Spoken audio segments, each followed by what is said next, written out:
My name is Layla. I'm 28 years old. I have been married to my college sweetheart Henry for almost 3 years now. For the first 2 years of our marriage, we were both working, but I'm currently on a leave of absence. This story started 2 years ago when I went to my husband's parents' home for the first time to formally greet them as their son's wife.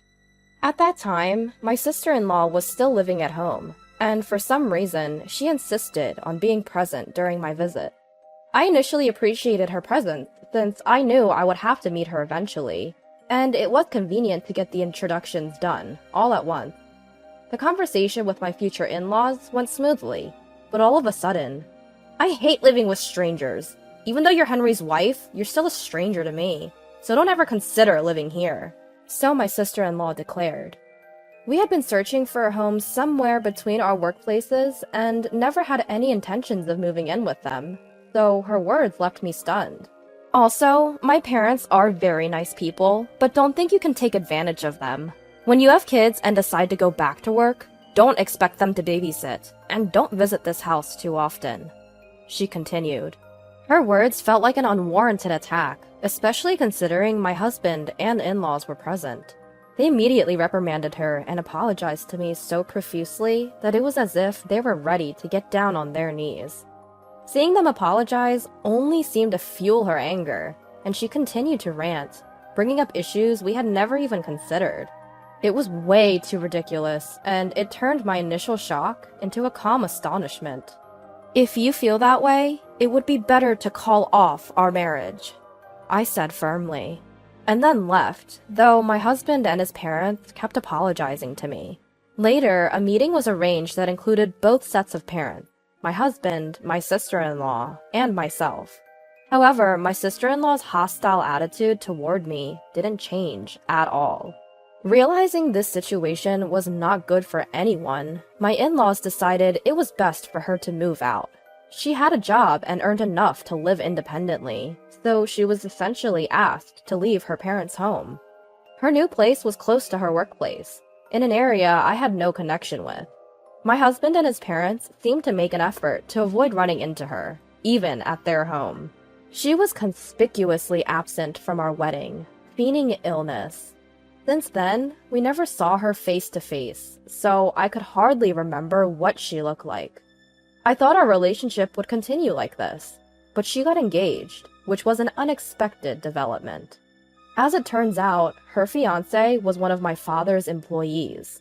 My father works for a fairly large company and has many subordinates, so I guess this sort of coincidence isn't impossible. I wish it hadn't happened. My sister-in-law was nearing 35 and had been eagerly marriage hunting. She finally caught a younger, good-looking, high-profile man, and it seemed to have sent her into a frenzy. Despite her previous hostility towards me, she started contacting me so frequently. She said things like, "We're close sisters, right? I've always cherished you as a sister." I had never had a decent conversation with her, let alone been close. But as I tried to respond vaguely to avoid confrontation, she took it as a sign that she was on the right track and started contacting me even more often. "We've always been close, and let's continue to be close. Can I visit your parents' house with my fiancé? I want to get along with your family too," so she said. When I received a call from my sister-in-law, I recorded it and let my husband listen. "What the heck is she saying? That rotten sister of mine," he said, thoroughly exasperated. He informed his parents about the situation since things might have gotten heated if I said it. Just as we were, my father-in-law was also thoroughly exasperated. "After all the rude things you've said, what is this nonsense you're spewing now? If you think about what you've done calmly, you wouldn't be able to make such calls." He said this to his daughter. Thanks to his intervention, I stopped receiving direct calls from my sister-in-law. However, in exchange, she sent me a thick letter. I wonder how she took her parents' anger. The letter was filled with unnecessary phrases like, "We are close sisters. I'm glad you married Henry. I absolutely want you to come to my wedding," with nothing else mentioned. She even included a folded pamphlet of her wedding venue, with a sticky note that said, It's more luxurious than where you guys had your wedding, so please enjoy it. She didn't have to do all this, as I was already planning to attend her wedding. I was gonna respond to the invitation, saying that I'd be present. I'd congratulate anyone who's getting married, regardless of who they are. I wouldn't want to do anything as shameful as what my sister-in-law did 2 years ago. I'm an adult, with common sense. However, my attendance was just a plan. By the time of my sister-in-law's wedding, I'd be close to my due date, so I couldn't predict how things will go. It might end up with just my husband attending, without me. My in-laws had kindly told me not to overexert myself, and I planned to take their advice. After all, I was on maternity leave, and my sister-in-law should know this, from my in-laws. Also, it seemed that my father received an invitation from the groom's side, as he was considered a superior. He said, "I'm not his direct boss, but it's not that I'm totally unrelated. And he's the man marrying Henry's sister. I intend to go, but I decline to give a speech. And there's the issue with the sister. You don't need to attend," he said to my mother with a slightly troubled tone. According to my mom, the groom had asked my dad to give a speech at the wedding reception. My father is in an executive position. The groom, at 30 years old, hadn't even managed to become a team leader yet, so he was in no position to even send an invitation to my father, let alone ask him to give a speech. Around the office, people seemed to talk about him like quite audacious and some nerve. According to what I heard from my in-laws, my sister-in-law had egged on her fiancé, saying, "He's not just a boss, but a family, since he's the father of my brother's wife. You don't need to hesitate. If we could get him to give a speech for us, it's a fast-tracked promotion for you. You can one-up the other employees by having an executive in the family." She seemed to have pushed her fiancé into this, and I couldn't help but worry about his future, though I'd never met him before. Workplace relationships and hierarchies aren't as simple as she thinks. She was the type of person who thought her values and opinions were justice. And if you were not the type of person who could firmly say no, you might be swayed by her. Before my sister-in-law's wedding, we had a discussion with my in-laws, and we decided that my husband would attend without me. And from my family, only my father would attend. My sister-in-law seemed very unsatisfied, but perhaps fearing that insisting on her opinion would result in neither my husband nor my father attending. She reluctantly agreed. And then came the day of the wedding. I was staying at my parents' house to prepare for my delivery, and my mother, who had also decided not to attend my sister-in-law's wedding, was taking care of me, as my labor could begin at any moment. We hadn't particularly talked about it, but I imagined her reception must have started about then. As I was relaxing and sipping my tea, my smartphone rang. It was from my sister-in-law. I wonder, isn't she in the middle of her reception? As I answered the call, "Why aren't you and your mother at the ceremony? It's utterly rude that you said you'd attend and then not show up." A hysterical voice ranted. "Hold on, we had agreed that we wouldn't attend, didn't we?" I retorted.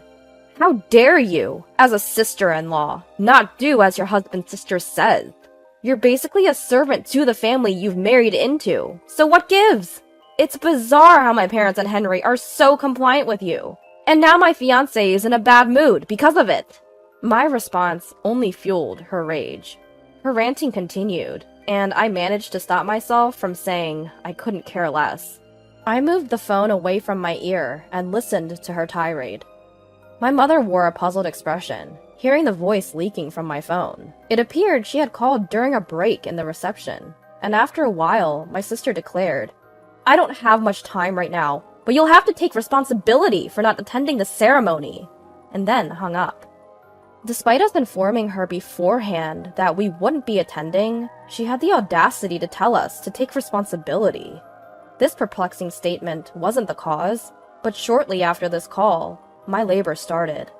My mother grabbed the prepared bag for the hospital, called a taxi, and contacted my husband while we headed to the hospital. My mother was an ex-midwife, and she knew what to do. "The baby won't be born immediately, so you can come to the hospital after the reception. You'll have plenty of time." She even instructed my evidently flustered husband over the phone. After hanging up with my husband, my mother said, "It'd be a hassle later on if Henry also had to leave the reception early, right?" With a mischievous smile. The delivery took longer than anticipated, lasting close to half a day, even after my husband, in-laws, and my father arrived. Our first child, a girl, was born at dawn. Exhausted and disheveled, I heard my husband say, crying like a child, "Thank you. What a beautiful baby girl. Let's cherish her to grow up, kind and thoughtful." My in-laws and parents were all overjoyed.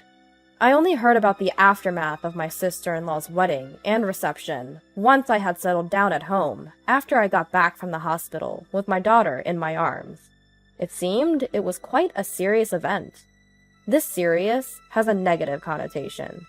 Despite having discussed everything meticulously beforehand, my sister-in-law had assumed in her wedding-high mind that her brother and his wife, as well as his in-laws, would surely attend the wedding ceremony. It appeared she hadn't informed her fiancé about the decisions made in the family discussion, and also assured him, "Henry's father-in-law will accept to give a speech, so it's all good." My father had personally declined to the groom, suggesting that he should ask someone else instead. The groom had even proposed asking his direct superior, or an uncle.